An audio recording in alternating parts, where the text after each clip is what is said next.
Hola, buenas tardes a todos. Bienvenidos a todos nuestros invitados y a todas las personas que están participando hoy en esta actividad. Eh, Como parte de nuestras actividades académicas en Integra Cancer Institute, eh, sabemos que muchas de las condiciones que llevan al desarrollo de tumores malignos están asociadas a condiciones crónicas y uno de estos ejemplos son las hepatopatías crónicas sobre las cuales vamos a hablar el día de hoy. Para abordar este tema, contamos con tres invitados, el doctor Fernando Granay, el doctor Luis Pasarelli y el doctor Álvaro Rivera. Cada uno de ellos estará tocando algún tema importante para comprender las hepatopatías crónicas y su relación con el cáncer hepatocelular. De manera inicial, vamos a tener el gusto de escuchar al doctor Fernando Granay. El doctor Fernando Granay es egresado de la Universidad Francisco Marroquín, hizo posgrado de medicina interna en el Hospital Roosevelt, una especialidad en gastroenterología en la Universidad de Sheffield, en Inglaterra, y fue jefe de la unidad de gastroenterología del Hospital Roosevelt por aproximadamente 10 años.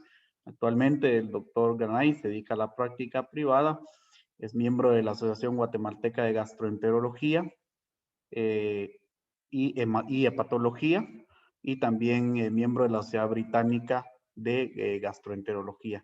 El doctor Granay nos abordará el tema del manejo actualizado de las hepatitis crónicas virales y el hígado graso. Le damos la bienvenida al doctor Granay y le dejo el tiempo. Muchas gracias, un gusto estar por acá. Sí, la idea que se había tenido originalmente pues, es desarrollar el tema de hepatopatías crónicas, ya que es muy enfermedad, muy importante y muy común esta enfermedad a nivel mundial y con el posible potencial desarrollo hacia hepatocarcinoma. Entonces lo vimos en esas fases conjuntamente con el doctor Pasarelli. Vamos a dar, no sé si ahorita está compartida mi plática. Sí, sí, doctor, se ve Ok. perfecto. Ok, perfecto. Bueno, entonces, bueno, vamos a darle, vamos a empezar acá, solo voy a poner acá esto. Ok, entonces, para empezar, pues hablando un poco de las hepatopatías crónicas, es muy importante, de nuevo, como les decía, la hepatitis viral, que hoy en día hay arriba de 350 millones de personas en el mundo, de hepatitis C alrededor de 200 millones, se estima que 400 millones de personas son obesos, y esto va a dar una hepatopatía crónica que voy a mencionar con bastante énfasis, que es el hígado graso el día de hoy. No vamos a entrarle tanto a la enfermedad alcohólica, que eso podría ser otra plática completamente, pero vamos a principalmente hablar de estas dos entidades. Cuando uno habla de hepatopatía crónica o hepatopatía crónica en general, habla principalmente de lo que es la cirrosis hepática, y quería yo solo aclarar un poco, realmente dar un poco de la terminología. La cirrosis es una enfermedad hepática avanzada que representa la progresión de una fibrosis, término que vamos a usar bastante en la plática, con marcada alteración de la arquitectura hepática y el desarrollo de la formación de nódulos de regeneración. Presenta múltiples complicaciones que degenera en una mala calidad y una muy mala calidad de vida y cantidad de vida también. Puede en un porcentaje mayor a la población general desarrollar carcinoma hepático, que va a ser desarrollado después. La cirrosis es la tercera causa de muerte entre edades de 45 a 64 años. La cirrosis compensada tiene ya 5 veces más riesgo de morir que la población general, y la cirrosis descompensada 10 veces más riesgo de morir. La sobrevida de cirrosis compensada es de 9 a 12 años, y de la cirrosis descompensada es alrededor de 2 años. La infección da 4 veces más mortalidad en pacientes con cirrosis, y el fallo renal 8 veces más la mortalidad en cirróticos. La probabilidad de descompensarse a 10 años es 58%. Para dar una idea de lo importante y lo severo que puede hacer esta enfermedad. Lo que vamos a cubrir, pues como hablábamos, es las enfermedades virales crónicas, tipo B y tipo C, que son las dos enfermedades virales crónicas que producen enfermedad hepática crónica y cirrosis, y la enfermedad de hígado graso, que va a estar abreviada como NAFLD, porque en inglés es Non-Alcoholic Fatty Liver Disease, y el NASH, que sería Non-Alcoholic Steatohepatitis. Entonces, un hígado graso no alcohólico y una esteatohepatitis no alcohólica, y estos son 80% de los casos. No vamos a entrar hoy al desarrollo de otras enfermedades crónicas, como son muy comúnmente, vemos bastante también las enfermedades autoinmunes, con menos proporción las hemocromatosis, enfermedad de Wilson y otras más que están descritas ahí. La hepatitis B pues es de un 0.2 a 7% de la población que se ve, como mencionábamos. La hepatitis C es 0.4 a 3% de la población, y el hígado graso no alcohólico es mucho más frecuente. El hígado graso se habla hasta de un 10 a 46% de la población según las series que se revisen y en los países que se reporten. Y la esteatohepatitis, o sea, la que es la hepatitis asociada a grasa hepática, es bastante importante, de un 3 hasta un 5%. O sea, puede ser hasta igual o un poco más frecuente que las virales. Lo que sucede, como se ve acá, es la inflamación crónica hepática. Lo que va a ocurrir, va a empezar a desarrollar lo que el término fibrosis. Esto va a dar la cirrosis y esto puede llegar a fallo hepático y cáncer, que sería la evolución natural. Antes de entrar un poco más acerca de eso, solo quería mencionar algo de la estadificación y el pronóstico de lo que es la hepatopatía crónica, que uno lo puede diagnosticar por una biopsia hepática, que es el gold standard, digamos, pero por ser invasiva se han creado otros nuevos métodos no invasivos como los biológicos, que son, son muy indirectos de acuerdo a pruebas de laboratorio, pruebas hepáticas. Y los físicos, que sí quería yo entrarle a mencionar bastante lo que tenemos ahora, contamos ahora en Guatemala, lo que es la medida de la rigidez hepática. Bueno, la biopsia hepática, solo para mencionar que se utiliza básicamente si algo va a modificar el tratamiento. O sea, tenemos duda del diagnóstico y se va a modificar el tratamiento en algo, vale la pena hacerlo. O en pacientes que van a pensar que van a ir a trasplante hepático o lesiones nodulares que se quieren tomar biopsia. De lo contrario, está perdiendo bastante, digamos, el espacio a comparación de los nuevos métodos para diagnosticar fibrosis y cirrosis. Solo para mencionar esto rápidamente, el Metavir, que es prácticamente el estadios de fibrosis, que vamos también a estar desarrollando un poco durante la plática. Se llama F1, F2, F3, F4, para mencionar que de F1 a F3 es fibrosis, de leve hasta más severa, y la cirrosis se le habla ya como un estadio F4. Esto sería la fibrosis 1, donde tenemos infiltrados portales no periportal.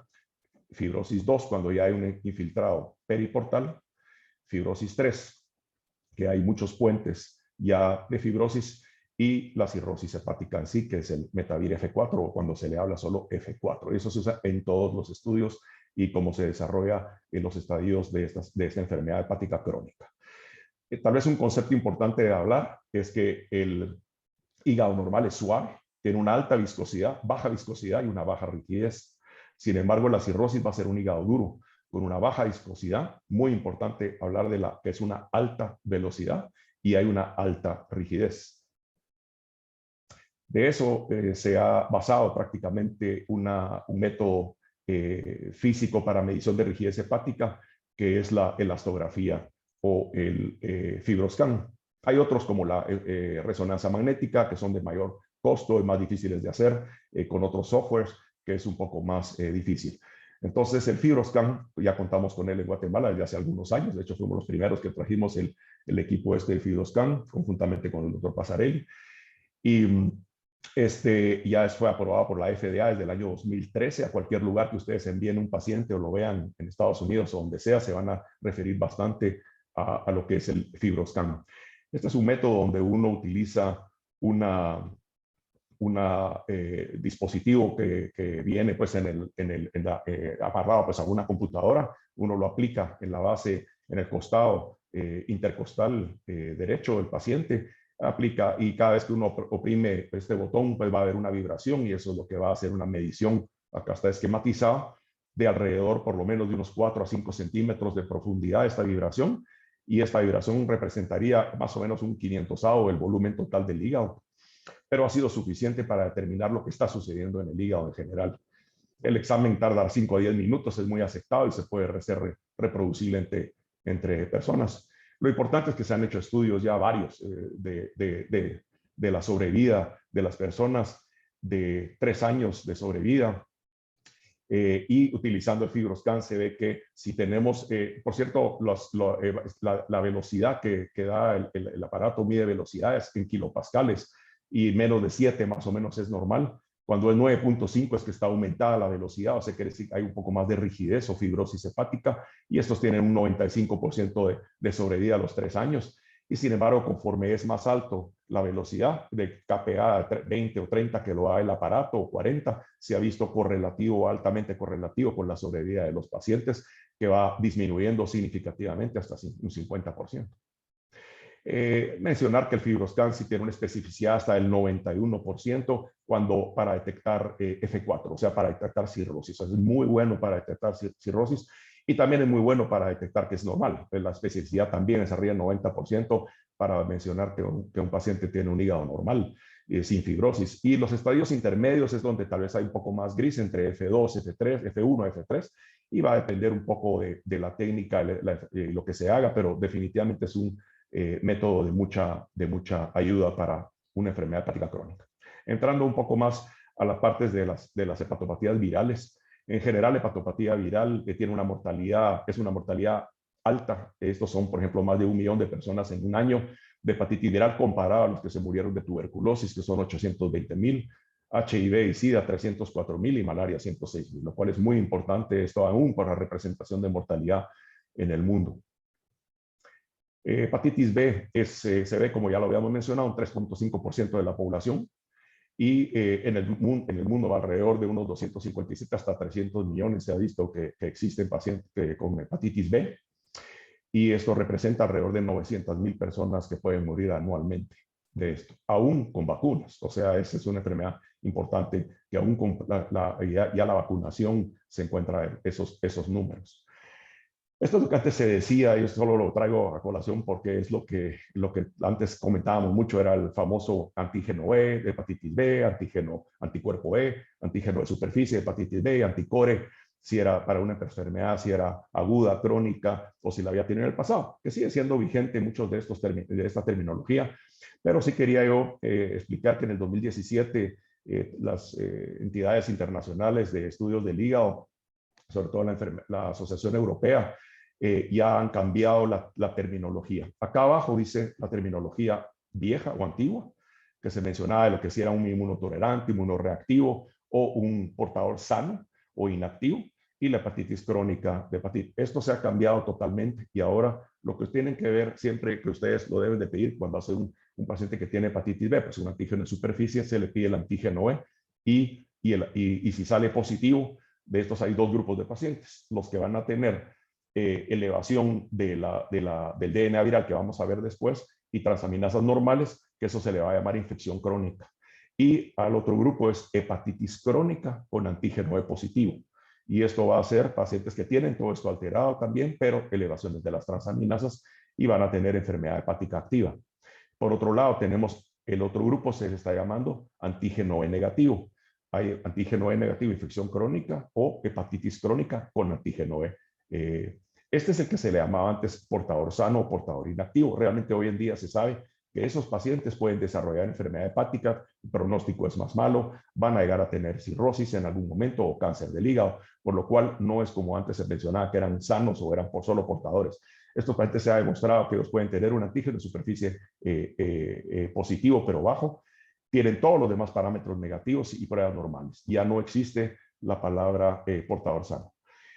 Por otro lado, tenemos a lo que es hepatitis crónica con antígeno E negativo, y estos van a tener todos los valores, como se ven en este lado también, van a tener un antígeno de superficie positivo, van a tener un antígeno E negativo, porque ese es el grupo, tienen elevación de la DNA viral, van a tener elevación de pruebas hepáticas y van a tener enfermedad crónica bastante severa también, y deben destratarse. Entonces, esos conceptos son importantes, ¿verdad? Tener reconfirmando que tanto en hepatitis en antígeno E positivo o antígeno E negativo, antes se creía que una vez pasaba antígeno E, el paciente tenía un mejor pronóstico, y no es así. Ambos grupos pueden tener hepatitis crónica, ambos grupos pueden desarrollar hepatopatía. Eso es importante de tener en mente. La mortalidad en pacientes con hepatitis B es definitivamente más alta en la población que en la población general. Paciente que tiene antígeno de superficie negativo comparado a un antígeno de superficie positivo. y haciendo mediciones de la prueba de hepatitis B, que es por PCR. La PCR uno lo puede enviar ahora en Guatemala en cualquier momento. Uno hace un antígeno, una prueba de DNA viral, y el valor incluso es cuanto más alto va a ser, el pronóstico es bastante peor en esos pacientes. Importante mencionar acá lo que son los portadores sanos. De nuevo, lo que ya no existen, pero aún en los estudios empezaron a demostrar que esos pacientes tienen un riesgo de desarrollar hepatocarcinoma más alto que los pacientes que no tienen, que no son portadores sanos de hepatitis B, lo que se llama portadores sanos. Y por supuesto también pacientes que tienen el DNA más alto van a tener mayor riesgo de hepatocarcinoma. O sea, es muy importante tener ese concepto y por eso lo insistí bastante. Vamos entrando un poquito más a lo que es el tratamiento. Realmente un poco de historia. Desde el año 57 se descubrió el famoso interferón que empezó a utilizarse, pero desgraciadamente el efecto es muy tóxico, es inyectado. Al principio era diario, luego era 3 veces por semana, pero era dosis muy altas. Y hasta el año 98 salió el primer medicamento llamado Entecavir, que vamos a hablar un par de cosas de él. Y después la lamivudina, que se ha usado ahora por el SIDA. Lo bueno es que se consigue por HIV, se consigue muy fácil la lamivudina, muy barato, pero tiene sus grandes problemas de resistencia de la hepatitis B, por lo cual se han empezado a desarrollar otros medicamentos que voy a mencionar, y sobre todo el último, en el año 2017, que salió el TAF, que es un tipo de tenofovir ya mejorado. Esto no es todavía que curen, pero sí se controla bastante bien el virus con estos medicamentos, y era bastante parte de lo que queríamos hablar el día de hoy. Lo que sí es importante es que ya no es tan fácil como antes. También antes decíamos es muy fácil que si es antígeno E, anticuerpo E, y ya no es cierto. Eso pueden continuar siendo muy graves hasta tener cáncer. Por supuesto, el hecho de que el DNA viral se puede disminuir o incluso ser indetectable, tampoco ha visto que eso es una curación. Entonces, lo que quiere decir es que estos medicamentos que voy a describir ahora se deben de mantener a través del tiempo indefinidamente, porque todavía no hay medicamentos que realmente vayan a aclarar, como esto que se llama el cccDNA. Este es nuevos conceptos en los últimos años, que se van a empezar a hablar más en los próximos años, conforme salgan nuevos medicamentos para tratar hepatitis B.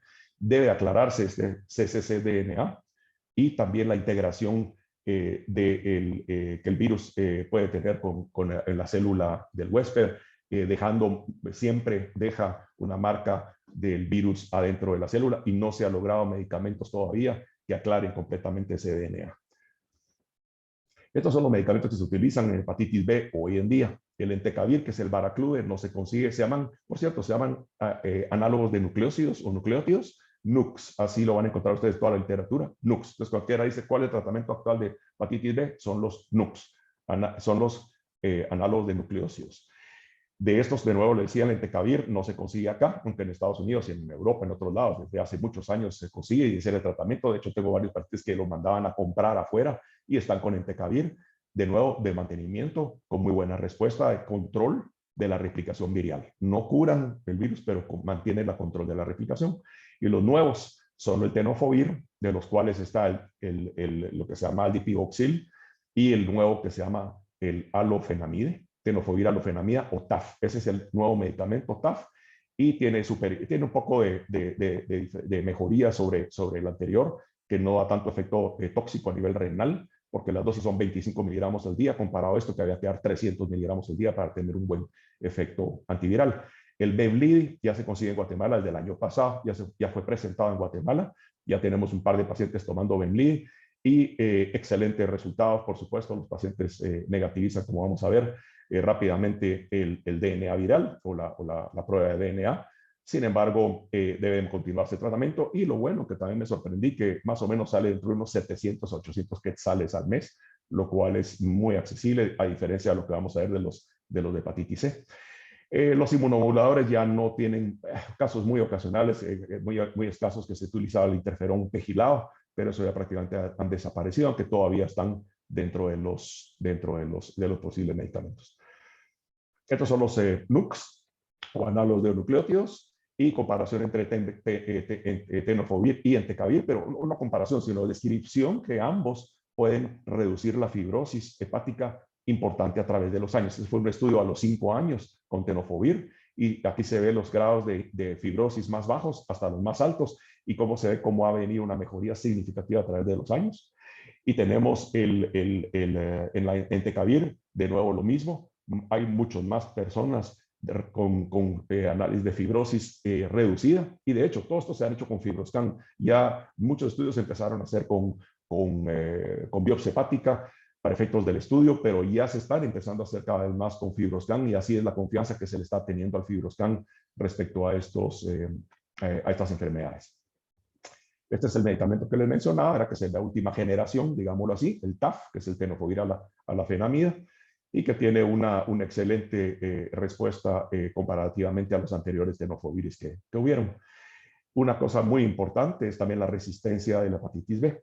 Tuvimos varios pacientes en su momento que le tratamos con la amigudina. Eso no puede costar más de 100 quetzales al mes, probablemente, o 200, pero y todavía se podría utilizar si no hay forma, no hay recursos para comprar ya los nuevos como el TAF, que no es ni el TDF, es el TAF, que tienen costos de 700, 800 quetzales, pero definitivamente esos tienen muchísimo menos resistencia, como pueden ver acá a través de los años, del año 1 al año 5, la resistencia puede ser hasta 70% con la amigudina. Diferente con todos, el Entecavir tiene una resistencia muy baja y sigue siendo un excelente medicamento. Acá. Y solo mencionando que la tenofovir sí ha disminuido incluso el riesgo de cáncer relacionado a hepatitis B en este estudio a través de estas cantidades de semanas. Y también el Entecavir, también hay estudios donde se ha observado una disminución de la incidencia de cáncer hepático o hepatocarcinoma relacionado al tratamiento, o sea, gracias al tratamiento de Entecavir. Eso sí se ha logrado, pero de nuevo, mantenimiento del tratamiento es muy importante. Acá fue un estudio comparativo de tenofovir y Entecavir, realmente son muy parecidas. Cuando uno revisa la recurrencia, porcentaje de libre recurrencia, probablemente un poquito mejor el tenofovir que el Entecavir, pero bastante similar, y que sí, definitivamente se mantienen bastante bien a través de los años de su uso. Estos son los nuevos tratamientos que se han descrito, o por lo menos que se quieren empezar ya a hacer y no han llegado, pero ni siquiera a fase 1, fase 2 estos estudios, para tener los focos de tratamiento a diferentes niveles. Incluso acá hay nuevos agentes que se llaman nucleótidos, inhibidores de polimerasa del DNA, y lo que se trata es de que estos puedan llegar hasta degradar el cccDNA que yo les mencionaba y hasta eliminar el DNA viral completamente, y esto es lo que se le llamaría un tratamiento finito de hepatitis B o un tratamiento ya curativo, que eso todavía no hay. Rápidamente, básicamente un algoritmo, ustedes le hacen a un paciente antígeno de superficie que tiene sospecha, de hecho hay que hacerle todo para que tenga transaminadas elevadas, aunque sea poco, o se sospeche algo de rutina, ya es una rutina hacerle un antígeno de superficie de hepatitis B. Si sale negativo, pues el paciente está bien. Si sale positivo, tienen que hacer otro tipo de estudios asociados, complementarios, pero básicamente lo que hay que hacerle siempre es el DNA viral por PCR. Se manda al laboratorio, se hace un PCR, y si es positivo, si es negativo primero, obviamente es que el paciente puede se puede monitorizar. Usualmente tienen pruebas hepáticas normales, tiene un DNA viral negativo, es un antígeno de superficie positivo, y el antígeno E, si incluso lo tiene negativo, estos pacientes pueden supervisarse y mantenerse haciendo únicamente chequeos cada 6 meses del DNA viral para ver si en algún momento se positiviza, y se hace el antígeno de superficie y estudios de fibrosis, sobre todo con el FibroScan, por lo menos cada 2 años. Si en realidad es positivo el DNA viral y el paciente tiene alteración de pruebas hepáticas o tiene concomitante hepatitis C o HIV, esos pacientes deben de ser iniciados con Entecavir o tenofovir, y se debe hacer ultrasonido cada 6 meses y hacer el seguimiento también del antígeno de superficie y fibrosis cada año. Monitorización renal por los daños renales que podía producir el tenofovir inicialmente, que ya no lo produce el TAF, pero de todos modos se recomienda siempre hacer esos estudios en los pacientes. Entonces sería un algoritmo general para tratamiento en estos. Pasemos a hepatitis C. Hepatitis C también es tremendamente frecuente en el mundo, como ya habíamos mencionado. Solo en Estados Unidos hay alrededor de 4 millones de personas. se sabe que tiene. Ahí está la descripción más o menos en raza. La prevalencia es de 40 a 59 años y es importante mencionar que hay 6 genotipos mayores. Hoy en día es la causa número 1 de trasplante de hígado en Estados Unidos. Este es el genoma viral y es importante, por lo que voy a mencionarles después, acerca de los tratamientos que actúan a nivel de estas proteínas del virus. Importante mencionar que un paciente que no tenga la enfermedad, que tenga la enfermedad, pero la tenga controlada o tratada adecuadamente, va a tener una sobrevida igual que un paciente que no tenga la enfermedad. Eso ya son estudios recientes desde que existe el tratamiento que vamos a mencionar. Pacientes que no han respondido por alguna razón tienen una sobrevida bastante más baja, ¿verdad? que la población general. O pacientes que no han sido tratados también tienen la sobrevida es muchísimo más baja, porcentualmente mucho más baja que los pacientes que han sido tratados o pacientes descompensados. Esta es la historia natural, básicamente, de la hepatitis C, el curso normal, si no se trata, si no se detecta, si no se sabe, que todavía hay millones de personas en esa forma, tienen hígado normal y llegan a tener cirrosis en alrededor de 30 años. Hasta un 20%, más de un 20% en 30 años tienen cirrosis. Y si hay alguna coinfección como HIV o alguna otra hepatitis B o alcohol, esto puede reducirse a menos de 20 años. Y el riesgo de cáncer hepático es alto, hasta 4% por año de cáncer de hígado en hepatitis C, que lo va a desarrollar un poco mejor el doctor Passarelli.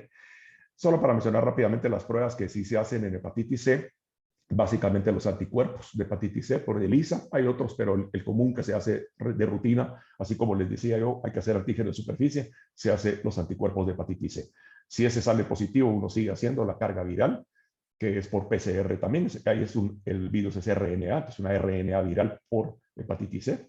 Y se hace el genotipo, que hay de nuevo 6 genotipos diferentes dependiendo el lugar de donde vienen. Y mencionar que en América y Europa occidental, prácticamente el mundo occidental, sería el genotipo 1A y 1B los más frecuentes. Y el tratamiento difiere un poquito dependiendo cada genotipo, por lo cual es importante hacerles genotipo a los pacientes por lo menos una vez solo para decidir tratamiento.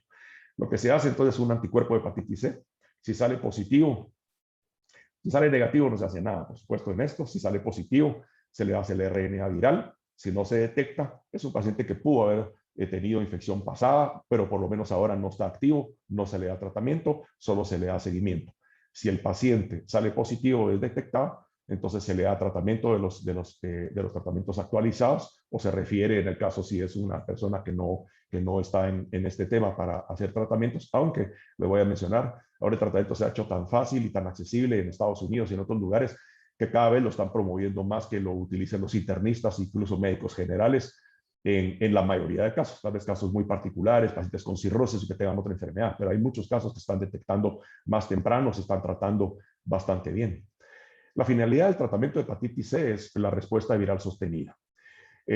Después de tratamiento, solo un 0.2% de los casos van a recaer después de 6 meses, o sea que el seguimiento por lo menos debe ser a 6 meses y luego se puede hacer anualmente. Es importante tener esta terminología SVR, que es la respuesta viral sostenida, que es la que se persigue a la hora de dar tratamientos. Esto se va a asociar a normalización de las pruebas hepáticas, mejoría de la inflamación y mejoría incluso de la fibrosis, ya está demostrado. También hay mejoría de las manifestaciones extrahepáticas que puede dar el virus de hepatitis C. Hay regresión de la fibrosis y también va a reducir el riesgo de hepatocarcinoma y descompensación de hepática, y también una disminución de la mortalidad general y hasta de la necesidad de trasplante hepático, que hoy en día, de nuevo, repito, es el número 1 causa de trasplante en Estados Unidos, es la hepatitis C. Los medicamentos, entrando ya al tratamiento, se llaman antivirales de acción directa. Todo lugar que ustedes busquen, que revisen, va a ser los DEAs. Los DEAs son en inglés, ¿verdad? Son los antivirales de acción directa. Tienen más de 98% de respuesta, o sea, la respuesta viral sostenida, más de 98% en estos. Y sí se han llegado a ver ciertos tipos diferentes de agentes que se pueden utilizar en diferentes situaciones y también en diferentes combinaciones. Pero les voy a dar un truco ahí bastante fácil para poder saber cuál usar en qué momento. Otra cosa importante son las interacciones con otros medicamentos que puede tener. Realmente se tolera muy bien, la interacción es muy baja, pero un par de cositas que voy a mencionar. La ribavirina, que es otro medicamento que se ha utilizado, Hoy en día solo ha quedado, produce anemia, era un dolor de cabeza cuando lo teníamos que utilizar de rutina con el interferón. Era el interferón ribavirina por unos años, era terrible, toxiquísimo, anemias y otros problemas. Hoy en día se está usando solo en combinación con algunos antivirales de acción directa que son orales, pero que tienen cirrosis. Entonces se ha reportado que la asociación de ribavirina ha aumentado los chances de la respuesta viral sostenida. El interferón alfa ya prácticamente no se usa, y haciendo historia, lo que se decía en el año 2014, que se contaba con interferón y ribavirina desde el año 98, pero las respuestas eran menos del 30%. Entonces definitivamente esos fueron saliendo, incluso en el 2001, que fue el PEG interferón, que era la gran noticia, que era un interferón diferente, la misma cosa. Y después salió el Boceprevir y Telaprevir, que eran inyectados subcutáneos en el 2011, una cantidad de efectos secundarios y solo curaban entre el 60 y 70% de pacientes, por lo cual fueron saliendo los nuevos, 2013 y 2014, el Sofosbuvir, que ya es de los nuevos agentes de acción directa. ¿Qué se está haciendo? Que en el mundo ya hoy, en el 2021 y en los últimos pocos años, es estos antivirales que les vamos a mencionar. Las variables importantes para determinar el tratamiento va a ser genotipos del 1 al 6, dependiendo cada uno, va a ser diferente. Si hay presencia o no de cirrosis, muy importante. Y si el paciente se ha usado algún tratamiento en el pasado o no, también va a variar o se va a recomendar variar esta asociación o estos medicamentos. Y después hay otros como si hay HIV o hepatitis B, embarazos, asociaciones a hepatocarcinoma, o si el paciente está antes o después del trasplante hepático, también ha variado un poquito. Esos son los casos que yo les decía un poco más difíciles, definitivamente tiene que ser a nivel de especialista, pero hoy en día ya muchos de los medicamentos vienen conjuntos en una pastilla, en una sola tableta viene los 2 o 3 agentes antivirales, y el tratamiento son de 12 semanas, o sea, entre 8 y 24 semanas ustedes van a curar arriba del 98% de pacientes por hepatitis C. Regresando al genoma, esto es donde actúan los antivirales. Uno de ellos inhibe esta proteína NS3-NS4A, otro van a actuar a nivel del NS5A y otros a nivel de N5B. Entonces, ustedes se preguntarán esos nombres difíciles y de todo, y la verdad es que sí, todo, y terminan en diferentes palabras, pero realmente no es tan difícil. Los que se llaman inhibidores de proteasa NS3-4A terminan en Previr, y estos de acá, el Cimeprevir es el que más se ha utilizado, y el Voxilaprevir, que es más nuevo. Los que son inhibiendo el NS5A, que yo les mencionaba, esa proteína, se terminan en Asvir. Todos estos van a terminar en Asvir: Daclatasvir, Leipasvir, Ibrentasvir y Velpatasvir, ¿verdad?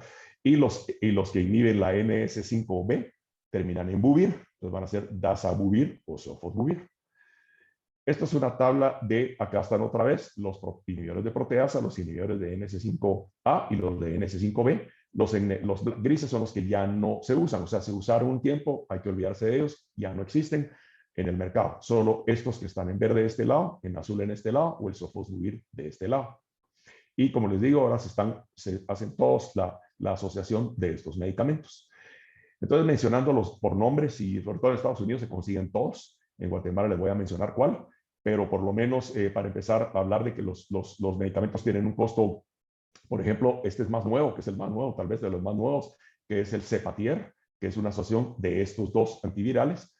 Cuesta $11,400 en Estados Unidos, y el curso es de 12 o a 16 semanas si hay cirrosis, pero solo te utilizan el genotipo 1 o 4, que es básicamente el más común visto en Guatemala, por supuesto, y en Estados Unidos, el genotipo 1. El otro se llama Maviret, que es este otro. Esta combinación cuesta $26,000. En la India anda por $9,000. Le hablo de India porque India es donde se produce. Usted sabe, aquí muchos de los medicamentos se consiguen muy baratos. Este se usa por 8 a 12 semanas. Y este es el que se consigue en Guatemala, que es el Leipasvir con Sofosbuvir, que es el Harvoni. El Harvoni tiene muchos años ya de existir. Hemos utilizado un tratamiento a bastantes pacientes en los últimos, tal vez 2 o 3 años. Muchos pacientes hasta se iban a la India y traían bastante este medicamento, y cuesta $800 en la India. Entonces, de eso se utilizó mucho hasta que vino a Guatemala, pero todavía el costo está un poco caro, $15,000, que ya se consigue acá. pero ya lo pagan los seguros, y entonces es algo para tener en mente, y esto sí se utiliza para el genotipo 1, que es el más frecuente, 4, 5, 6, y son 12 semanas de tratamiento. O sea, 3 meses de tratamiento, viene el tratamiento completo por $15,000. Los otros, el Eclusa, que también yo sé que en Guatemala se ha conseguido, pero por donaciones y esto en algunos hospitales nacionales, es el Sofosbuvir con Velpatasvir, cuesta $24,000 por 12 semanas, y lo bueno es que es un pan-genotipo. No importa el genotipo, de hecho uno no tendría que hacer un genotipo con esto, y se pueden utilizar 12 semanas, y es excelente el tratamiento. Y el nuevo, tal vez que sacó también la misma casa que sacó al Harboni, que es el Boseri. Este es de 3 medicamentos que actúan a los 3 diferentes niveles del virus. Este cuesta $26,000. Es el único que está aprobado solo para 8 semanas, pangenotipo. O sea, cualquier tipo, 8 semanas, 2 veces de tratamiento, $26,000. Este está teniendo un auge tremendo. En Estados Unidos se está utilizando ahora cada vez más. Y cura de nuevo arriba del 98% de las personas. No voy a leer todo esto, ni siquiera pretendo, ni las siguientes diapositivas, pero solo les quería insistir que el hcvguidelines.org, ustedes se meten, eso es lo que yo les decía, es un buen tip, ustedes se meten ahí, ponen qué tiene su paciente, si es tal el genotipo, y si tiene o no cirrosis, y básicamente con eso les pueden decir las asociaciones de tipos de medicamentos y el tiempo que se tienen que utilizar. Por ejemplo, en ese lugar, en ese site, ustedes se meten y se tiene hepatitis C, cualquier genotipo, que no tenga cirrosis y que nunca ha sido tratado previamente, que es importante. Entonces se recomiendan estos medicamentos por estas semanas. Si ustedes tienen paciente con genotipo 1A ya diagnosticado, no tiene cirrosis, estas son las recomendaciones. 1A con estas son las recomendaciones. Si es el genotipo 1B sin cirrosis, estas son las recomendaciones. Todos, básicamente la mayoría sube un poco las semanas de tratamiento, o algunos se ha recomendado asociar ribavirina, pero no todos. Y esta sería, por ejemplo, un paciente que tiene cirrosis compensada. En cirrosis descompensada, básicamente no se recomiendan estos medicamentos de todos modos, salvo algunas excepciones. Van a, digamos, llevar un trasplante, pues sí se ha utilizado tratamientos y los trasplantan, ¿verdad? Pero en general esto es genotipo 2, y así sigue con el 3, el 4, si no hay cirrosis, si ha recibido antes o no. Entonces ahí les dicen ustedes qué tipo de asociación hoy en día, y se mantiene súper actualizado. Eso sí, alguno sale de mercado, va a salir rápido. Entonces acuerden siempre, hcvguidelines.org, y eso van a tener cómo ustedes pueden tratar un paciente con hepatitis C que no tenga ningún otro tipo de problema especial. Interacciones solo no lo den junto a antiácidos, porque sí van a inhibir o van a disminuir la concentración de los antivirales. Y se puede utilizar bloqueadores H2, ranitidina, cualquiera se puede utilizar sin ningún problema. Y los inhibidores de bomba de protones no se debe usar con el que se llama Eclusa, que se los había mencionado ahí, pero con los demás sí se puede, y tal vez se recomienda no utilizarlo, o sea, evitarlo mejor o utilizarlo separado definitivamente. El seguimiento que se le da a esos pacientes realmente es fácil. Uno solo hace una carga viral a las 12 semanas, que se llama SVR12, y a las 24 semanas al finalizar el tratamiento. Y como les digo, básicamente arriba del 98% van a estar curados, y si arriba de las 24 semanas no hay recaída, menos del 0.5% van a recaer en el futuro. O sea, es un tratamiento, sí es curativo, a diferencia de lo que yo les hablaba de hepatitis B. Y si es indetectable, pues se recomienda repetir exámenes una vez al año. Bueno, vamos a entrar ahora a hígado graso, porque también se nos va pasando rápido el tiempo. Rápido hablando de que en la población de Estados Unidos, que anda arriba de los 300 millones, 107 millones, un 30% en Estados Unidos tienen hígado graso. De estos van a desarrollar hepatitis por grasa en un 20 a 30%, y F3, F4, o sea, cirrosis hepática en un 2 a 3%, lo cual es poco. No, son 2 a 3 millones de personas fácil que van a desarrollar cirrosis. Esto se diagnostica inicialmente por ultrasonido. Ustedes ya saben, ustedes mandan ultrasonido. Bueno, no sé si en Guatemala es 80%, pero hay personas que le reportan a uno hígado graso continuamente, y eso es muy poco sensitivo y específico el ultrasonido, pero por lo menos alerta, y sobre todo en pacientes de sobrepeso, para estudiarlos un poco más. 30% de ellos ni siquiera van a ingerir una gota de alcohol. Hablábamos que esto no es alcoholismo, pero por lo menos que no ingieren alcohol, y 20% incluso pueden no tener sobrepeso. Tener eso en cuenta. Ahora, 42 a 70% de los diabéticos tienen hígado graso, muy importante. Y se asocia también a obesidad, hipertensión, dislipidemia y resistencia a la insulina. La presencia de esteatosis hepática, ya sea por imágenes o histología, y excluyendo causas de alternativas de hígado graso, es importante, porque si hay definitivamente una historia fuerte de alcohol, se sale un poco de lo que vamos a hablar el día de hoy. Pero estos dos son los términos que vamos a desarrollar un poco rápidamente. algo acerca de ellos. La esteatosis hepática, no hay inflamación, puede verse solo en imágenes y un bajo riesgo de progresión o desarrollo. Aquí se ve la infiltración grasa a nivel hepático, que es un bajo riesgo de progresión. Sin embargo, si un paciente ya tiene alteración de pruebas hepáticas, hay inflamación hepática, va a haber, se le llama NASH, que eso es una esteatohepatitis, y estos tienen un riesgo alto de desarrollar fibrosis, cirrosis y hepatocarcinoma, que también lo va a hablar un poco el doctor Passarelli después. La progresión, este es un ejemplo de una persona de 11 años de edad, que eso vemos ya bastante, cada vez vemos más en Guatemala, con un índice de masa corporal de 28, 11 años de edad, y tiene una fibrosis 1. Sin embargo, ¿qué pasa? El paciente no se cuida y a la edad de 38, a la edad de 16 años, 5 años después, el paciente ya tiene un BMI que subió a 38, van a tener estadio 3 con una puentes de fibrosis avanzado, ya para llegar a tener cirrosis, como se puede ver aquí, todos los puentes de fibrosis importante, ¿verdad? O sea, es muy frecuente y es la progresión de fibrosis que se ve con mucha frecuencia en 5 años incluso. Esto es para hablar también de que, así como hablamos de hepatitis B y C, la sobrevida de pacientes con hígado graso se ha visto definitivamente reducida cuando hay hígado graso, y también dependiendo del grado de fibrosis, si tenemos el grado 0 al grado 4 de fibrosis, vemos cómo la sobrevida viene hacia abajo. Obviamente estos son pacientes cirróticos. O sea, el pronóstico es más malo conforme más fibrosis haya. Acá también es lo mismo.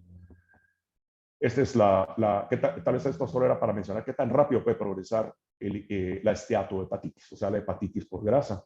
Y se sabe que por lo menos puede aumentar un grado de fibrosis cada 7 años y puede incluso el hígado graso aumentar un grado de fibrosis cada 14 años si no hay esteatohepatitis, aún sin esteatohepatitis. O sea, sí la progresión puede ser relativamente rápida anualmente. Esto es la hipótesis que se ha dicho de por qué un hígado normal puede llegarse a deteriorar tanto. Son hipótesis, solo voy a mencionar de forma rápida lo que ya sabemos: sedentarismo, una dieta alta en grasa y carbohidratos, agregaría rápido, resistencia a la insulina, obesidad. Va a haber también, después de un hígado, de una formación de hígado graso, que es lo que se llama esteatosis simple, a ver lo que se llama ahora estreses oxidativos, alteraciones a nivel de mitocondrias, producción de citoquinas inflamatorias, y también se está metiendo el término de disbiosis intestinal, en los cuales la disbiosis intestinal o trastornos de bacterias intestinales, hay producción de endotoxinas, y esto también es uno de los mecanismos que se ha estado reportando que puede llevar a esteatohepatitis y luego a cirrosis. También hay un factor, pues como ya mencionamos, genético, que el factor es genético, es lo que se le ha llamado la múltiple hit hipótesis, ¿verdad? Que se ha metido a la parte genética y han desarrollado algunos genotipos, genes general, que han sido predisponentes para hígado graso y esteatohepatitis. Por supuesto, los factores de comorbilidad que ya sabemos en hígado graso: diabéticos, resistencia a la insulina, dislipidemia, obesidad, hipertensión, y factores ambientales como la fructosa, colesterol, alcohol. Entonces, Estados Unidos, ¿verdad? Que en 2012 al 2013 fue lo que pasando con reportes de obesidad, y es obviamente esto es clásico que se ha reportado que va en aumento y sigue en aumento hasta el 2021 todavía más. Entonces, lo que se hace, y lo mencionábamos, ¿verdad? Que hay una ecogeneidad aumentada en un ultrasonido. Bueno, y solo mencionar que si en un caso de un ultrasonido, en una tomografía, lo que se ve es una baja tonación comparada a la del vaso. Algo importante que está reportando ya tanto se juntaron la Asociación Europea con la Latinoamericana de Estudios del Hígado, y definitivamente se debe realizar screening, o sea, un chequeo de fibrosis en pacientes con síndrome metabólico y diabetes mellitus tipo 2. O sea, todo paciente diabético tipo 2 debería, no lo estamos haciendo realmente, pero deberíamos de empezar a hacerlo porque tiene un alto riesgo de presentar ya fibrosis hepática. Y el método que más está aceptado, pues utilizando, es el FibroScan. Se puede repetir hasta cada 3 años, siendo no invasivo y rápido. Cada 3 años se podría hacer este procedimiento para seguimiento. Entrando entonces ya al manejo, que es principalmente el objetivo de la plática, es mencionar que en hígado graso sigue siendo lo principal la terapia de intervención de estilo de vida, ¿verdad? Definitivamente la disminución de peso, importante, de ejercicio. Y después, interesantemente, me llamó la atención esta diapositiva porque fue reportada en una plática de la semana pasada en el Congreso Latinoamericano de Gastroenterología, donde ellos mencionan que el tratamiento farmacológico todavía está abajo. Realmente hay poco medicamento aprobado, que voy a mencionar algo, pero hay poco y muy efectivo. y ha subido la cirugía metabólica o la endoscopía metabólica, o sea, tratamientos quirúrgicos prácticamente o endoscópicos para reducir peso. Esto está muy por encima todavía del tratamiento farmacológico y otros. De los tratamientos farmacológicos están los antioxidantes, sensibilizadores de insulina, que voy a mencionar un par, pero realmente hay que mencionar e insistir, no hay ningún medicamento aprobado por la FDA para tratar la enfermedad de hígado graso no alcohólico. Hay muchos estudios clínicos hoy en día, pero no hay nada aprobado por FDA, nada que haya resultado efectivo.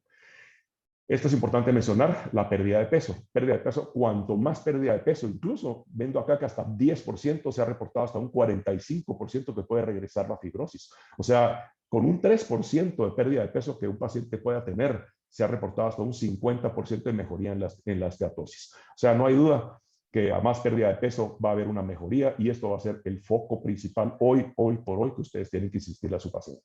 No me voy a detener mucho en dieta, ya sabemos que dietas con azúcares refinados, fructosa y otros van a definitivamente aumentar la síntesis de triglicéridos, aumentar la producción de hígado graso. Y también se ha visto esto de abajo que altera la producción de fructosa, va a alterar mucho la microbiota intestinal, va a aumentar la permeabilidad intestinal y aumentar los marcadores inflamatorios hepáticos y esteatosis también. Ese es un estudio relativamente reciente. Y por otro lado, también hay muchos estudios ya que el estilo de vida, o sea, la actividad física, pacientes sedentarios van a tener mucho más riesgo de hígado graso, sobre todo diabéticos, que encima son sedentarios, que tienen sobrepeso. Esos pacientes seguro van a tener hígado graso y altamente probable van a llegar a desarrollar esteatohepatitis y cirrosis, que ya hemos visto, muchos pacientes llegan a nosotros 50, 60 años con cirrosis hepática. La vitamina E como antioxidante se está utilizando en algunos casos, puede mejorar la esteatosis, puede mejorar inflamación por biopsia hepática que se ha demostrado, pero no ha revertido fibrosis en pacientes que ya tienen esteatohepatitis. Y la vitamina C y D no se ha visto que tenga ningún efecto. No voy a mencionar tampoco muy profundamente acerca de los sensibilidades de insulina, solo dos se han utilizado, la rosiglitazona, que ya no se recomienda porque dio muchos eventos coronarios, y la pioglitazona, que se sigue utilizando en varios estudios, sí ha mejorado transaminasas, ha disminuido inflamación hepática, pero no índices de fibrosis en general. Y un problema de la pioglitazona, yo siempre estaría fuera de cualquier cosa que pueda aumentar el peso, porque si vamos a aumentar el peso, a la larga vamos a seguir teniendo trastornos metabólicos y el paciente no va a mejorar significativamente. Les recomiendo leer este artículo de Lancet de abril de este año, donde hay un desarrollo de los medicamentos que se han utilizado para disminuir el hígado graso, incluso los que yo les mencionaría, los glucagon peptide-like agonista, que es el tratamiento del GLP-1, que ustedes saben que es la liraglutida y la semaglutida, se están utilizando bastante en tratamiento para enfermedad hepática con bastante promesa, principalmente los GLP-1 agonistas.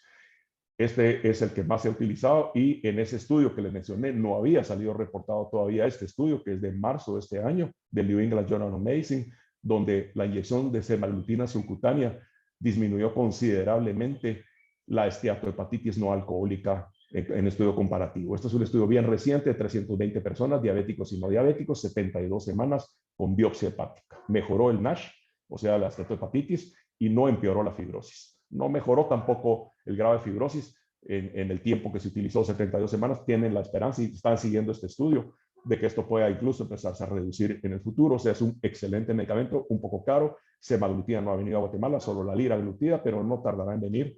Y cuando se pueda utilizarlo, pueden tener en mente que incluso 0.4 miligramos semanales subcutáneos disminuyó también las transaminasas. Estos son estudios de transaminasas significativamente. O sea, mejoró el NASH, definitivamente. Y también ellos mismos, estos autores, sacaron una semana antes, en marzo 18 de este año, en New England, un estudio de pérdida de peso. Este es un medicamento que ya está metido en la FDA para ver si lo aprueban. El único que sería realmente aprobado para bajar peso en pacientes obesos con disminuciones al 18% del peso. ¿Qué hacemos con un paciente? Entonces, si ustedes tienen un paciente con hígado graso y sospechan NASH, lo primero es referirlo pues a un dietista definitivamente. Yo sí tengo mi apoyo en nutricionistas, nutriólogos y definitivamente recomendar ejercicio. Esto sigue siendo la base, sigue siendo todo. Yo creo que no hay que perderse mucho. Esto es la base. Pero siguiendo, se ha tomado el algoritmo si hay diabetes o no. Si no hay diabetes, tenemos, si no hay diabetes, si el paciente es cirrótico, se mete solo estudios clínicos, todavía no hay nada probado. Si no hay cirrosis, uno puede usar, por ejemplo, vitamina E, que se ha utilizado para fibrosis hepática, o meterlo a algún tipo de estudio clínico. Y por otro lado, si es diabético, se habla con endocrinólogos, me apoyo también bastante en endocrinólogos, y aquí está otra vez el GLP-1 agonistas, que se pueden utilizar, liraglutida o semaglutida, que estos ayudan a perder peso definitivamente y ayudan a mejorar el problema metabólico del paciente, sobre todo siendo diabético. Pero estos dos circulitos los puse porque si ustedes tienen que hacer el BMI, casi todo, o la mayoría de ellos, o van a tener sobrepeso, muchos de ellos, digámoslo así, si es arriba de 35 en diabéticos, se debe evaluar para cirugía bariátrica, y si es arriba de 40, el índice de masa corporal en pacientes no diabéticos, y probablemente menos de 40 se están tratando de bajar a 35, el evaluar la cirugía bariátrica.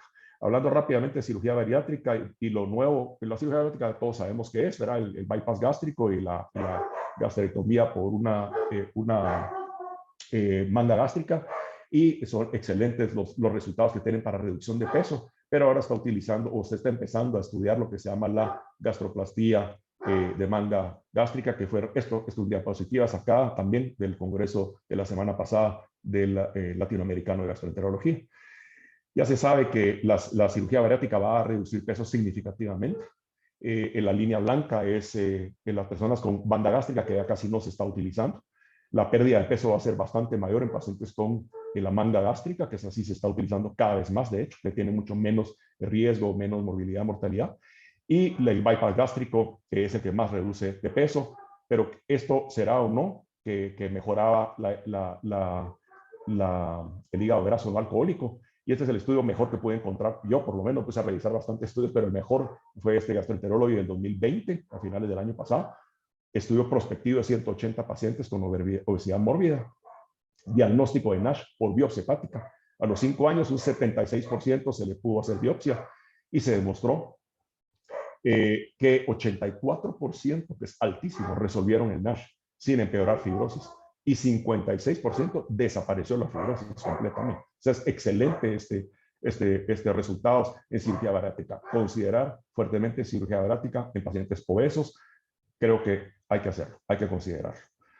Este es lo que mencionaron ellos en un grupo español, un español que fue el que presentó este estudio. Ni siquiera nos mencionó, por supuesto, la forma de hacerlo ni nada, pero dice que están haciendo el estudio ahora para mejorar la esteatohepatitis en pacientes para disminuir el hígado graso no alcohólico, haciendo esta famosa gastroplastía. Se llama NASH Apollo y vamos a ver de ellos en el futuro. Lo importante acerca de estos son medicamentos que están haciendo, y por eso lo puse en un cuadro general, porque no voy a mencionarlos todos los que están usando, que están en fase 2, y el único que ha pasado a fase 3 es el ácido obeticólico. Y también mencionar un poquito de que como hay el hígado, todo lo que es un trastorno metabólico, resistencia a la insulina, esteatosis, tiene que ver con ácidos biliares, tiene que ver con algo intestinal, va a tener que ver con problemas de microbiota, y por eso hasta se está empezando a usar el trasplante de microbiota fecal.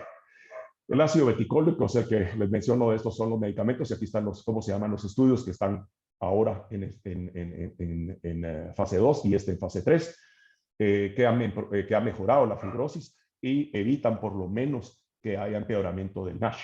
El ácido beticólico es un medicamento que actúa en los receptores agonistas de FX, se llaman FX, y se ha visto que tiene un efecto antiinflamatorio importante, así como también hasta se ha demostrado que disminuye la presión portal. Hoy por hoy, este medicamento ya se utiliza en otros lados. Es muy caro, desgraciadamente, en Europa y en Estados Unidos, pero ya se está utilizando el ácido beticólico y se utiliza para el tratamiento de colangitis biliar primaria. Por supuesto, se recordarán, el primer tratamiento, el único tratamiento que se ha demostrado que sirve y mejora la sobrevida y mejora las pruebas y todo en un paciente con colangitis biliar primaria, antes llamado cirrosis biliar primaria. Por favor, otra cosa importante, se llama colangitis biliar primaria, sigue llamando CBP o PBC en inglés, pero es el ácido ursodeoxicólico. Entonces, el ácido ursodeoxicólico sigue siendo el tratamiento número 1, pero en pacientes que no han respondido, se está utilizando el ácido beticólico con excelentes resultados, y ahora se está estudiando para enfermedad de hígado graso ya en fase 3, probablemente sea aprobado rápidamente, creemos, en los próximo tiempo.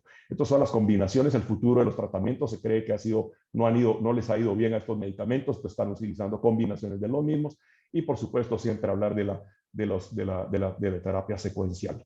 Una cosa rápida, de nuevo, lo que hablaba de que en estos pacientes van a tener disbiosis, va a haber un aumento de la permeabilidad intestinal, disminución de las señales de estos receptores FX que mencionábamos, y esto van a provocar más inflamación y procesos hepáticos, sobre todo disminución de excreciones de BLL también, de lipoproteínas de baja densidad, y los cuales eso van a ocurrir con el hígado graso. Entonces empezaron a mencionar que la microbiota fecal puede ser importante. Esto también es una diapositiva del congreso de la semana pasada, donde pues, se ve que sí, por lo menos están describiendo ciertos efectos posibles del trasplante de microbiota, y son 3 estudios que encontré recientes, incluso uno acá del 2021, donde están empezando a utilizar ya el trasplante de microbiota fecal para mejorar el síndrome metabólico y pacientes con obesidad. Todavía yo me esperaría, y creo que para eso falta todavía y faltan estudios, pero quería traérselos para que estuvieran enterados. Bueno, ahora sí, en conclusión, perdón. La incidencia de enfermedad hepática crónica y cirrosis es muy alta y subdiagnosticada, ocasionando un hallazgo frecuente de la enfermedad muy avanzada y complicada, hasta como lo que es el hepatocarcinoma. La enfermedad hepática crónica debe ser sospechada y estudiada apropiadamente. La hepatitis B sigue siendo muy frecuente, a pesar de contar con vacunación apropiada. Ya existe tratamiento muy efectivo y disponible, que son los NUCs, pero necesita de mantenimiento indefinido hasta que salgan los nuevos medicamentos de tratamiento absoluto y finito que les mencionaba.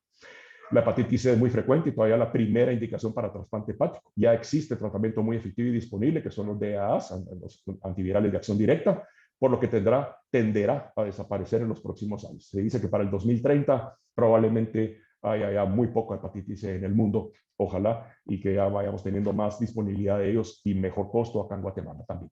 El hígado graso es hoy en día es el problema más grande causante de hepatopatía crónica, y pronto será la primera indicación de trasplante. Creen que 5 años tops ya va a ser el hígado graso la primera indicación de trasplante hepático en Estados Unidos. Debe hacerse más esfuerzos para el control adecuado de la obesidad, dieta y ejercicio sobre todo, y en las enfermedades metabólicas como la resistencia a la insulina y la diabetes, insistiendo en medicamentos o procedimientos que se enfoquen a la reducción de peso. Muchas gracias. Muchas gracias, doctor Granay, por la exposición. Nada más le recuerdo a todos nuestros participantes que pueden hacer sus preguntas en el área de preguntas y respuestas o a través del chat, y al final de las exposiciones vamos a responderlas todas. Ahora vamos a darle la palabra al doctor Luis Pasarelli. El doctor Pasarelli es egresado de la Universidad de San Carlos, con una especialidad en el Instituto Nacional de Nutrición Salvador Subirán en la Ciudad de México, de gastroenterología, y actualmente pues él trabaja en práctica privada, es miembro de la Asociación Guatemalteca de Gastroenterología, Hepatología y Endoscopía Digestiva, y del Colegio Americano de Gastroenterología. El doctor Pasarelli nos va a hablar sobre condiciones premalignas hepáticas y cómo vigilar a los pacientes en el transcurso de estas condiciones. Doctor Pasarelli, bienvenido. Muchas gracias, Pierre. Excelente charla, Hernando. Siempre se aprende algo con los buenos amigos. La charla que me toca es bastante más pequeña. Déjenme compartir la pantalla.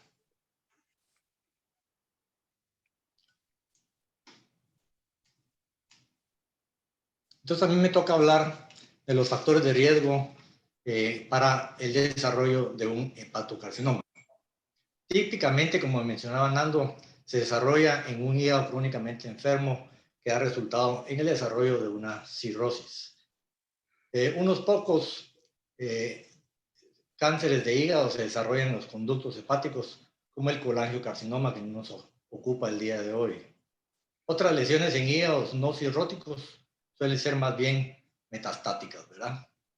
El hepatocarcinoma es la sexta causa de cáncer global, representando 841,000 nuevos casos. Esto en el 2018. Una importantísima frecuencia de muertes, como ven ahí en la diapositiva, de 780,000 solo en un año. Su frecuencia desafortunadamente ha ido aumentando con el tiempo en 0.5% de lo que va del 2014 al 2018. Debido a la prevalencia del virus B en Asia, la frecuencia de hepatocarcinoma en esta región es mucho mayor. yendo en forma descendente en Europa el 10%, el 8% en África y el 5% en lo que corresponde en tanto en Norte como en Norteamérica como América Latina. La variación por género es de 3-1 para los hombres, la mayoría. Se piensa que los estrógenos pueden dar un factor protector que es mediado por la inhibición de la interleuquina 6. Los que somos baby boomers, nacidos en esas décadas, entre 1945 y el 65, tenemos 2.5 veces mayor riesgo, debido a que en esa época no se conocía y no teníamos marcadores para la hepatitis C. Era la llamada noveno post-transfusional, ¿verdad? Con respecto a la cirrosis, un tercio de los cirróticos van a desarrollar carcinoma hepatocelular durante su vida. Esto es importantísimo porque si un tercio de los cirróticos que tenemos en nuestra clientela van a desarrollar cirrosis, tenemos que tener un método de seguimiento muy cercano y estrecho y una excelente relación con ellos y su familia. Con respecto al virus B que hablaba Nando hace un rato, la alta carga viral o mayor carga viral, que es siendo más o menos de 10 a la 6 o 10 a la 7, representa un mayor riesgo. Ya hablábamos del antígeno E positivo, que quiere decir que hay replicación viral. El genotipo C es más frecuente para el desarrollo de hepatocarcinoma. Y por supuesto, como ya se mencionaba, la coinfección con otros virus como el VIH o el virus D. El estilo de vida es muy importante, dado que el alcohol asociado a virus B aumenta el riesgo de un hepatocarcinoma, la obesidad y la presencia de las toxinas que hemos hablado también ya en unos foros anteriores aquí con este mismo grupo. Con respecto al virus C, la frecuencia de carcinoma hepatocelular va del 1 a 4% por año, como mencionaba Nando hace un rato. El genotipo 1B es el más frecuente y el de mayor riesgo, y de nuevo influye lo que es el estilo de vida y las coinfecciones. Con respecto a la aflatoxina, que es común en el oriente de nuestro país, es una micotoxina que se ingiere como un contaminante del maíz. Se ha encontrado que hay una mutación genética en el gen supresor P53 en animales de laboratorio expuestos a la aflatoxina. Y esto inducir la producción de carcinoma hepatocelular. Como un dato curioso, más que todo cultura general, las nueces de betel, que son comunes en Asia, son adictivas. Estas se las comen, les ponen negro los dientes y estos producen carcinoma hepatocelular. El exceso de hierro sérico, ya lo hablamos, no por tener hemocromatosis, sino pacientes que están politransfundidos también. Hemos tenido casos de cirrosis producidos por eso. Lo que más nos preocupa hoy día es la esteatohepatitis no alcohólica con cirrosis, cuya frecuencia de desarrollo de hepatocarcinoma es de 1 a 2% por año. Es una entidad que cada vez vemos con más frecuencia y que ha aumentado dramáticamente. Yo ya tengo 30 años de estar sentado en este escritorio. Créanme que en un inicio, cuando yo trabajaba con mi padre, no hablábamos de esteatosis ni esteatohepatitis no alcohólica. Por supuesto que había bastante menos obeso y medíamos pruebas hepáticas, prácticamente todo el mundo tenía pruebas hepáticas normales y ahora esto lo vemos todos los días. Hoy vi 3 pacientes con esteatohepatitis no alcohólica. El obeso tiene el doble de riesgo para desarrollar carcinoma hepatocelular y por supuesto, como ya hablábamos, a mayor riesgo, mayor fibrosis, mayor riesgo. Se define como a ingesta de alcohol aquel que ingiere 30 gramos diarios en el hombre y 20 gramos diarios en la mujer. Esto equivale más o menos a unas 2 bebidas diarias y una bebida diaria. Hablamos no alcohólicos en los que beben menos de esto, ¿verdad? De tal manera que la historia clínica es muy importante para tipificar a nuestro paciente. Aumenta el riesgo de carcinoma hepatocelular si se ingiere en conjunto con cualquiera de las otras causas mencionadas antes. Es decir, el alcohol es un fuerte coadyuvante en el desarrollo de carcinoma hepatocelular. Muy rápidamente recordar que la hemocromatosis son muy pocos casos los que vemos nosotros. Tenemos pacientes portadores del gen de hemocromatosis, pero sin exceso de hierro en sangre, la deficiencia de alfa-1 antitripsina, la porfiria aguda intermitente como otras posibles causas. Hay factores protectores, también pocos, desafortunadamente, como que el tratamiento respectivo para cada una de las hepatitis B y C disminuye de 3.5% a un 0.9%, sobre todo en quienes tienen una respuesta viral sostenida, como mencionaba el doctor Granay. En un estudio asiático, las estatinas tenían un factor protector de 37% en el desarrollo de carcinoma hepatocelular, pero en otros estudios eso no ha sido concluyente. El uso de la aspirina, 160 miligramos diarios, redujeron de 8 a 4% el desarrollo de carcinoma. Ya por ahí se leía en la diapositiva de Nando que los tenía pintaditos en verde. El café y el ejercicio son factores protectores, ¿verdad? El seguimiento o el surveillance que le dicen los gringos disminuye, fíjese bien. Si nos pegamos al paciente que tiene cirrosis y le hacemos su seguimiento, tienen una disminución del 37% de la mortalidad en pacientes con cirrosis por hepatitis B. Se hace en todo paciente que tiene fibrosis de cualquier etiología y de por vida. El método ideal de seguimiento es por ultrasonido abdominal semestral y la medición concomitante de alfa-fetoproteína. Estos 6 meses se han estipulado o fundamentado en el hecho de que el carcinoma hepatocelular duplica su tamaño cada 117 días. Entonces tenemos este tiempo para ir viendo pequeñas lesiones en el hígado que vayan aumentando progresivamente asociados a la elevación de alfa-fetoproteína. Y cuando esto lo vemos y lo vamos corroborando, ya sea por tomografía de hígado de 3 fases, esto pues, es indicación de trasplante de hígado y pone a los pacientes en el número 1 del listado. Hay otros métodos como la tomografía hepática de 3 fases, que puede ser útil en forma complementaria, pero no suele ser el método ideal de seguimiento. También está la resonancia magnética nuclear de 3 fases, que se comporta más o menos semejante a la tomografía. Este es un ejemplo de una lesión vista por ultrasonido. Esta es otra, donde aquí también se ve importante grado de esteatosis. La esteatosis en el hígado se reconoce porque es un hígado brillante. Se compara con el vaso o con el riñón y es bastante más brillante que estos dos órganos. Esta es la tomografía. Recuerden que la tomografía de hígado 3 fases es mucho más útil. La fase arterial tiene un componente hipervascular. Este sin medio de contraste, casi no se ve la lesión en la fase arterial. Y la fase venosa portal se desaparece, pero siempre enriqueciendo un poquito las orillas de la lesión. Aquí ven ustedes otros 2 hepatocarcinomas multifocales. En conclusiones, la cirrosis hepática es una condición premaligna para el desarrollo de carcinoma hepatocelular. Su frecuencia varía según su causa. Es mayor para las hepatitis B y C y menor para la esteatohepatitis no alcohólica, con la advertencia de que la esteatohepatitis no alcohólica va subiendo en el mundo. Y entonces, muy probablemente con el tratamiento de la hepatitis B y C que tenemos hoy en día, que mencionó el doctor Granay, y el aumento de la esteatohepatitis no alcohólica, la causa número 1 de hepatocarcinoma va a ser esta última.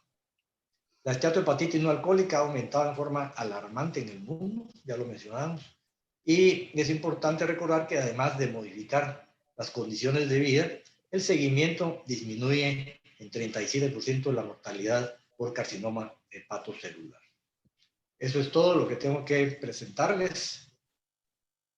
Pierre, vuelvo contigo.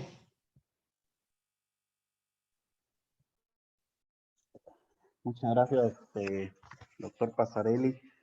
Ya para terminar, vamos a invitar a Álvaro Rivera. Álvaro es médico y cirujano, egresado de la Universidad de San Carlos. Fue fellow de investigación en la Universidad de Michigan. Tiene una maestría en salud pública en la Universidad Hebrea de Jerusalén y otra administración de empresas en Tel Aviv, también en la Universidad de Michigan, y desde hace ya varios años es investigador del Centro de Investigaciones del INCAP para prevención de enfermedades crónicas y pues tiene amplia experiencia en investigación clínica y epidemiológica, tanto a nivel nacional como internacional. Álvaro va a compartirnos sobre un estudio que estamos llevando a cabo actualmente, invitarlos y contarles cuáles son los pormenores del estudio y lo que estamos buscando en esto. Por favor, Álvaro, bienvenido. Gracias, doctor Ramos, por la introducción. Entonces, pues vamos a dar inicio a la plática. Espero no extenderme mucho. El año pasado dimos una plática de esto un poco más extensa y esta, pues, la haremos un poco más resumida y con alguna actualización de lo que vamos al día de hoy, ¿verdad? Entonces, pues este es como el esquema de lo que voy a presentar. Pues primero que todo, pues este es un proyecto de investigación de casos y controles desarrollado en conjunto con el NCI o Instituto de Cáncer de los Estados Unidos, la Universidad de Johns Hopkins, la Universidad de Duke y en Guatemala, pues el Instituto de Nutrición Centroamérica y Panamá y también nuestros colegas de Integra Cancer Institute. Pues estos son como estos somos los investigadores, los involucrados en el estudio, ¿verdad? Y voy a hablar rapidito de esto, ya lo cubrieron muy bien los doctores, ¿verdad? Pero básicamente lo que quiero hacer énfasis es que según GloboCan, pues Guatemala tiene las tasas más altas a nivel mundial de cáncer hepático y las causas detrás de esto, pues son las que estamos estudiando, ¿verdad? Y digamos, el promedio para la región es aproximadamente 5.7 casos por cada 100,000 habitantes. En Guatemala se le estima a 14 por 100,000 habitantes, casi el triple. En Guatemala, al menos según los datos de GloboCan, pues es la segunda causa, es el segundo cáncer más ocurrente que más ocurre en Guatemala en hombres y cuarto en mujeres. Y pues los factores de riesgo ya me los mencionaron muy bien los doctores, ¿verdad? Que desde los virus de hepatitis, aflatoxinas, alcohol y pues enfermedades metabólicas. A dar un poco antecedentes de qué nos llevó a hacer este estudio, ¿verdad? Es un estudio que hicimos en 2016 en el cual queríamos evaluar factores de riesgo para enfermedades hepáticas, específicamente enfermedad hepática no alcohólica, ¿verdad? En el cual pues reclutamos a más de 450 participantes en más de 5 comunidades en Guatemala, en Misco, en Escuintla, San Lucas, Tolimachi, Chicastenango y San Pablo, Jocopilas, en Suchitepeques.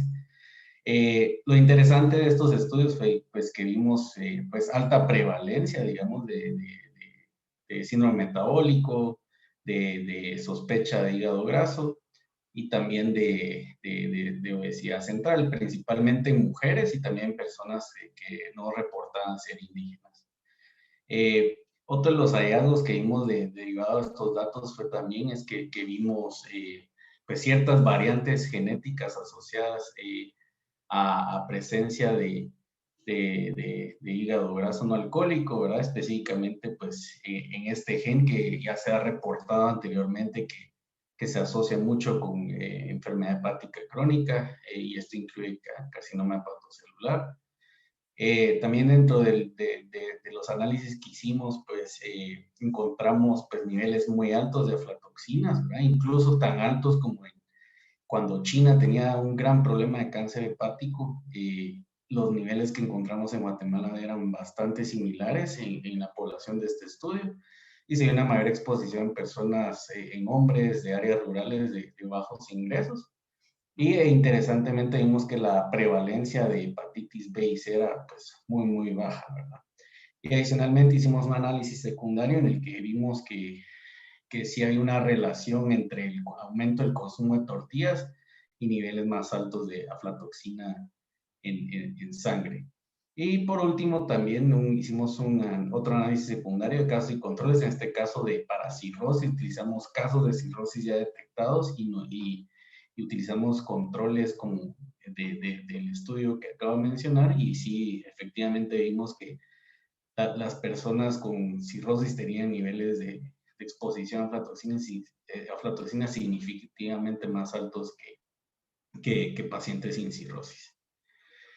¿Cuáles son los objetivos primarios del estudio? Ahora pasando ya al estudio, pues básicamente es evaluar todos los factores de riesgo, solo que ahora sí un estudio de casos y controles, sino un estudio transversal como se hizo anteriormente. Evaluar de nuevo factores como aflatoxinas, pesticidas, infecciones por virus hepatitis B y C, otros factores de riesgo más novedosos como otras micotoxinas, entre estas la fumamicina, H. pylori, incluso pues tomar consumo de medicina, de medicamentos tradicionales, agua contaminada, y también evaluar la susceptibilidad genética a la enfermedad. Adicional a esto, pues queremos evaluar pues todos los factores de riesgo pues ambientales, ver esas asociaciones y en efecto podemos pues encontrarlas y compararlas con literatura existente. También ver si el microbioma también varía entre personas con y sin hígado graso, susceptibilidad genética de hígado graso, y también aprovechando pues digamos la muestra del estudio, estamos validando un dispositivo médico que está siendo desarrollado por la Universidad de Duke y básicamente es una prueba, digamos, es un pequeño, digamos, cassette, digamos, que con una sola gota de sangre puede detectar si sí o no tiene alto riesgo de desarrollar enfermedad hepática crónica o carcinoma hepatocelular. El diseño del estudio, pues básicamente son 500 casos los que estamos reclutando en todo el país, ¿verdad? De momento, pues estamos reclutando en el Hospital San Juan de Dios, Hospital Roosevelt, pero también en clínicas privadas y en hospitales. Y adicionalmente 1000 controles que también estamos reclutando en clínicas del gobierno y también clínicas privadas. Digamos, el matching, por así decirlo, de estudio de casos y controles se está haciendo por sexo, edad y ubicación de donde fue reclutado el paciente, el caso en este caso. Y estamos aplicando cuestionarios, realizando medidas antropométricas, estamos haciéndole FibroScan a todos los controles también. Y también obteniendo biopsias líquidas o tejido tumoral para casos, ¿verdad? Y otras muestras como sangre, orina, saliva. Y ese sí esperamos pues llevar a cabo el trabajo de campo durante 3 a 4 años. Para que sean elegibles, pues que sean casos confirmados por especialistas, como la mayoría de ustedes aquí, que el paciente pues pueda dar consentimiento informado, ¿verdad? Y que tenga ausencia de encefalopatía hepática, obviamente por el compromiso que pueda haber al momento de llevar a cabo las evaluaciones. En el caso de los controles, pues básicamente que no tenga antecedente de cáncer hepático y que pueda pues, dar el consentimiento informado y las muestras. Esto es, tal vez no se ve mucho, es solo un flujograma, digamos, de lo que seguimos, pero en síntesis ustedes nos contactan, en este caso, pues por eso lo estamos presentando, para apoyarnos en ustedes, para ayudarnos a llegar pues, a nuestra meta de casos y controles, y en este caso, pues se comunican con nosotros, y ya nosotros hacemos como una preevaluación si el paciente pues, puede ser reclutado o no, y si sí, pues ya lo incorporamos al estudio. Abiertamente quiero decirle que por cada pues, caso que se esté refiriendo, sobre todo, pues se están dando $50 por apoyarnos en el estudio. Pues esto pues, se puede coordinar a través del doctor Edgar Susi o también pues, con Pierre Ramos, también el doctor Pierre Ramos que nos está apoyando. Este es el flujo para controles, ¿no? Los controles pues tienen más que todo las comunidades, entonces pues en ese caso es digamos menos complejo. En el caso, vale la redundancia, de los casos, pues sobre todo debido a la pandemia, pues sí hemos enlentecido un poco el reclutamiento de pacientes y pues nuevamente pues abiertamente los invito a apoyarnos con reclutar casos. Estos son digamos, el panel, digamos, de laboratorios y exámenes que les hacemos, ¿verdad? Desde pues, enzimas hepáticas, hemoglobina glicosilada, también todo lo que es mediciones de exposición a aflatoxinas, pruebas para Helicobacter, para hepatitis B y C, y Adicionalmente, pues estamos validando el dispositivo del cual les hablé anteriormente, FibroScan también para los controles. En fin, es un estudio bastante completo, digamos, y de nuevo, la idea aquí es establecer todos esos factores de riesgo que influyen en la aparición del carcinoma hepatocelular. Esta es como la línea de tiempo, ¿verdad? Ahorita estamos en fase de reclutamiento y actualmente, pues les comento que tenemos 41 casos reclutados, vamos algo lento, y llevamos casi 70 controles. Y esperamos, pues, poco a poco ir llegando a la meta de 500, ¿verdad? Para tener suficiente, pues, poder estadístico para establecer esas asociaciones. Entonces, el plan de análisis, pues, sería básicamente evaluar todas las hipótesis de asociaciones de las que hablamos al inicio, secuenciación secuenciación de genes para evaluar mutaciones somáticas en pacientes con carcinoma hepatocelular, validar nuevas tecnologías, calibración del Fatty Liver Index, que es un índice que se construye con base a múltiples parámetros que vienen desde laboratorios hasta mediciones de circunferencia, pero al día de hoy, pues, es una ecuación que no se ha validado en el país y los resultados de este estudio pueden ayudar a calibrarla y ser más precisa para predecir pues, hígado graso y fibrosis. Y adicionalmente, pues, evaluar otros factores de riesgos nuevos que no se han reportado en la literatura. Y pues eso sería, espero no haberme extendido mucho y de nuevo pues espero nos puedan apoyar con el estudio. Y pues cualquier pues información adicional pues pueden contactarme a mí o al doctor Eduardo Garzuzzi. Y pues también el doctor Pierre Ramos que está aquí con nosotros también. Así que muchas gracias. Muchas gracias, Álvaro. Vamos a pasar a algunas preguntas que nos hacen nuestros participantes. Doctor Ganay, nos preguntan sobre alimentos o recomendaciones dietéticas para prevenir el hígado graso. Sí, bueno, definitivamente, como yo siempre me apoyo también mucho en nutricionistas, nutriólogos, que es lo que uno debería de hacer. Definitivamente el tipo de alimentos que yo siempre pienso que no deben de consumirse es, por ejemplo, a base de fructosa, sacarosa, o sea, los carbohidratos. Yo creo que en Guatemala sí se consume bastante carbohidrato. Definitivamente cuestiones de, por ejemplo, pan, pastas, harinas en general, es tremenda la cantidad de consumo. Y yo creo que ese es uno de los factores más predisponentes. En la dieta, por supuesto, alcohol, ¿verdad? Si uno dice, bueno, alcohol, a cantidades normales está bien, pero cantidades en exceso se empieza empieza uno a tener ya la duplicidad entre un hígado graso no alcohólico, pero con cierto alcohol de por medio, y también esto va a acelerar o va a aumentar o empeorar el pronóstico de haber más hígado graso.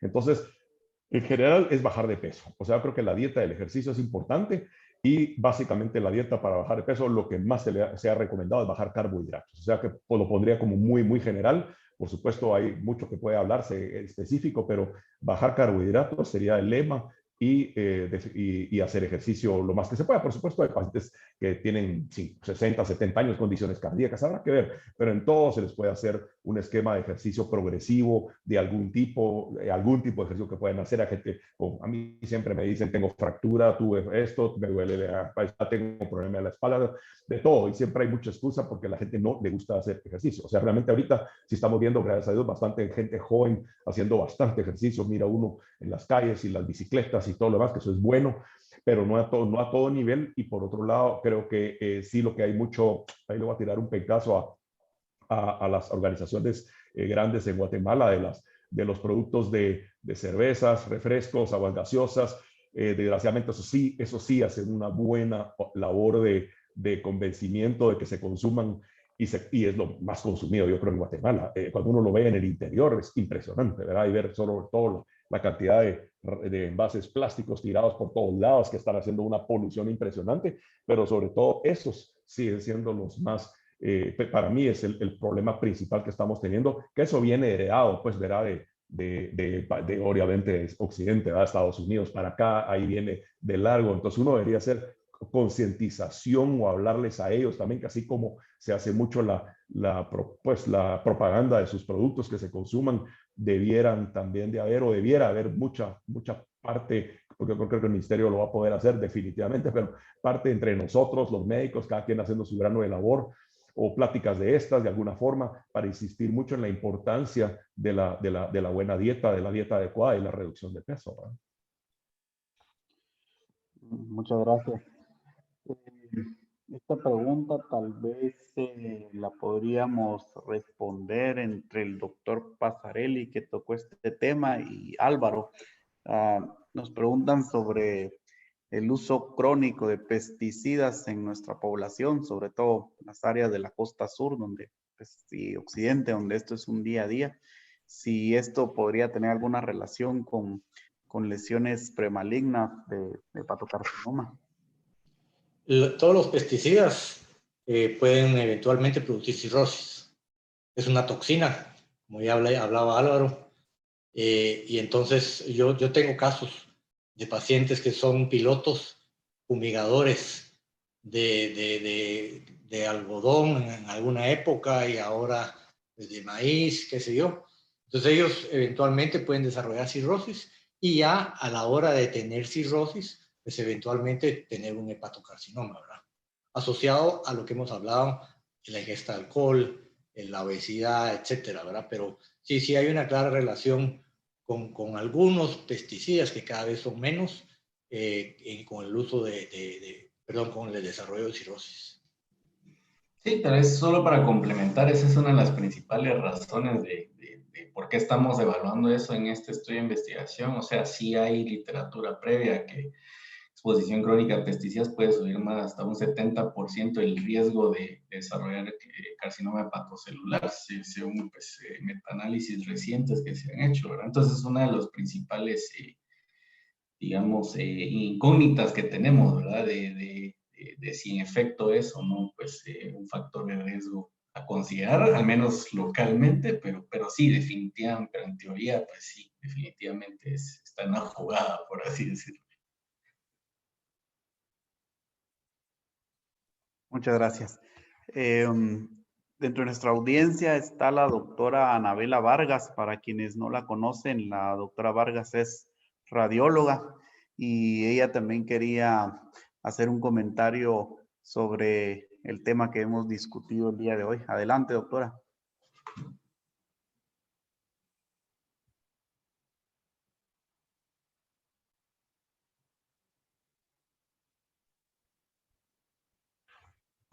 Doctora Vargas, no sé si nos escucha. Tiene el micrófono. Hola, hoy sí. Hola, buenas. Hola. No sé si me escuchan. Sí, la escuchamos, doctora. Gracias por su aporte. Gracias por darme la oportunidad. Realmente solo quería felicitarlos a todos por la actividad. Los temas son interesantísimos. Nosotros como radiólogos tenemos bastante papel que desempeñar apoyándolos en el diagnóstico, ¿verdad? Tomografías y ultrasonidos, pero realmente felicitarlos, sobre todo al doctor Rivera y al doctor Pierre Ramos por ese estudio que están haciendo que va a ser de gran impacto en la sociedad guatemalteca. Felicidades a todos y gracias por organizar este tipo de actividades que engrandecen tanto nuestra labor, ¿verdad? Nuestro ejercicio profesional. Feliz noche, gracias. Muchas gracias, doctora. Muchas gracias. Bueno, pues no veo yo más preguntas en la audiencia. Por la hora creo que lo dejaremos acá. Ha sido una discusión bastante enriquecedora. De mi parte he aprendido muchas cosas de ustedes, colegas. Les agradecemos mucho. Y a toda nuestra audiencia, pues feliz noche y nos vemos la próxima semana en otro webinar. Hasta luego. Muchas gracias a todos. Gracias, Pierre. Nos vemos. Muchas gracias a ustedes. Buenas noches. Gracias.